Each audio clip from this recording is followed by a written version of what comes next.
el Papa Francisco, pues imaginemos la experiencia de 40 años en Perú del nuevo Papa. Bueno, vámonos con José Tinoco, especialista en religiones. José, gracias por tu tiempo.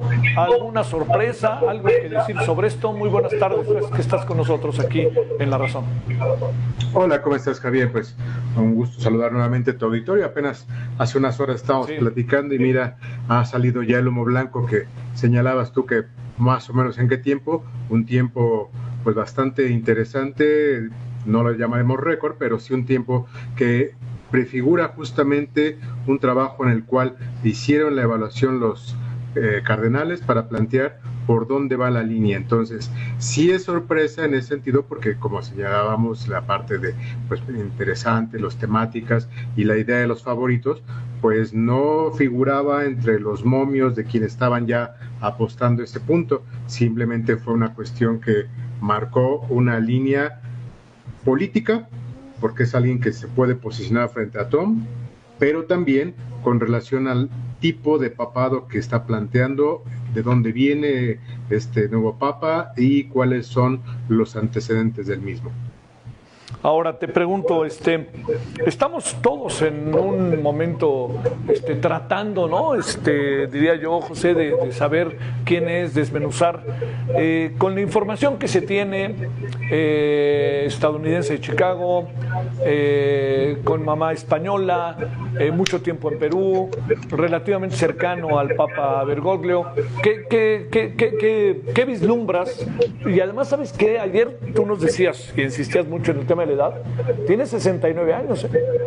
También, alguien que todavía puede moverse justamente, que puede avanzar, que ese es el punto que creo que es interesante con él y que, como bien señalas, pues como no estaba entre la lista grande, sino fue apareciendo a lo largo de las últimas horas, pues empieza uno a revisar sus postulados, planteamientos, pues es la nueva evangelización. Finalmente, ese es el punto fundamental que tenemos con este nuevo papado. Alguien que se ha enfocado en la evangelización, en formar a los obispos, entonces alguien que se ha ido a las comunidades, como en este caso en Perú, alguien que puede y sabe hacer obra desde abajo, no solamente desde la teología o desde la curia, sino alguien que está en la tierra, a pie en tierra, trabajando por su comunidad. Entonces va a ser un punto interesante que se plantea con este nuevo papado. Yo creo que no solo es lo que ha hecho como antecedente, sino también de dónde viene, su formación agustina. Ese elemento también es un punto interesante que recupera la idea de las órdenes religiosas, pero también la tradición de la pobreza y la obediencia. Oye, y también se cae esta idea, José, de que te acuerdas que decían, si el Papa fue americano, del continente americano, tiene que ser de otro continente, y aquí todo quedó en el continente como fuera. Y algo que me llamó la atención, vete a saber qué estará pasando, no hubo una sola referencia a su país. No hubo una referencia, finalmente es una posición política en ese sentido.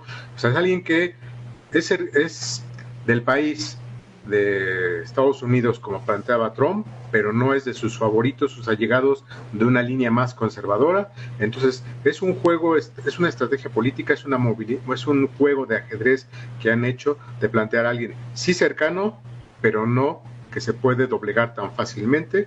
No es alguien lejano con el que se pueda pelear como hubiera podido ser alguien asiático o alguien africano, pero sí es alguien con la perspectiva de, finalmente, ayer platicábamos con relación a dónde puede crecer más la Iglesia Católica, que en este sentido lo que están apostando es, sí por la evangelización, pero mantener, recuperar, sostener la Iglesia más fuerte en el sentido numérico. Sí. Latinoamérica es uno de los campos más fuertes para la Iglesia Católica, entonces vamos a evangelizar, pero sin descuidar lo que ya tenemos.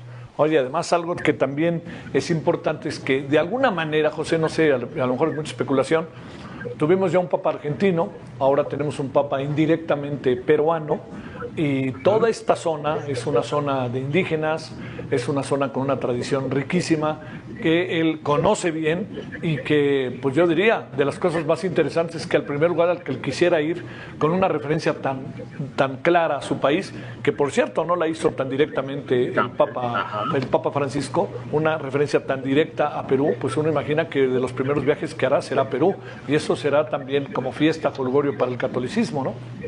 Claro, porque también tiene que ver con esta parte, con esta política que está siguiendo Trump contra los migrantes, contra la gente que no considera que son tan estadounidenses como él se supone, y entonces pues es un señalamiento y es muy muy posible, si no es que prácticamente ya un hecho, que vaya a ir a Perú próximamente, porque es mantener ese mensaje de unidad latinoamericana, de unidad de creencia, pero también posicionamiento político. Entonces es un papado muy interesante, no figuraba como tal entre los momios, pero plantea ese punto y me atrevería a señalar entre los papados que ha habido con el nombre de León y también de los agustinos, pero con el nombre de León ha sido muy interesante porque si te vas al primer papa que se llamó León y al último que se llamó León, los dos les tocó enfrentar a aspectos muy interesantes políticamente. El primero le tocó enfrentar a Atila.